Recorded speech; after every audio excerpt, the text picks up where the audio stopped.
So medyo disappointed tayo guys, no? Na-access na natin yung pinatuktok. Kasi yung problema,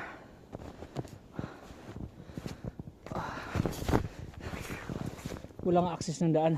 So as in wild mountain talaga siya guys. Wala tayong choice nito kundi maghanap ng daan na papabalik. So akala ko kasi guys mayroong daan sa tuktok nito. So mostly kasi mga mountain dito sa South Korea mayroong mga access ng daan. So kaso dito wala. So pagod na ako, para ako magkukulaps. Dito tayo ngayon sa napakatuktok guys, no? So akala ko mayroong access ng ano dito, daan, kaso wala.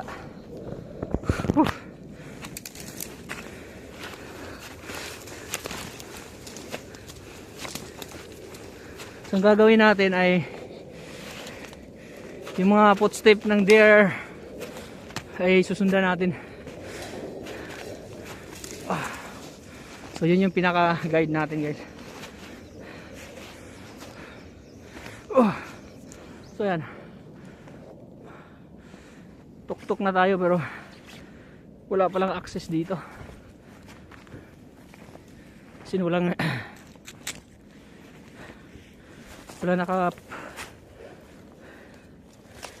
pang nakapuntang tao dito. Yun guys, kaliwat kanan ko puro yelo. Nakakapagod kasi bumabaon yung paa mo. So uli, update ko kayo uli guys. Thank you.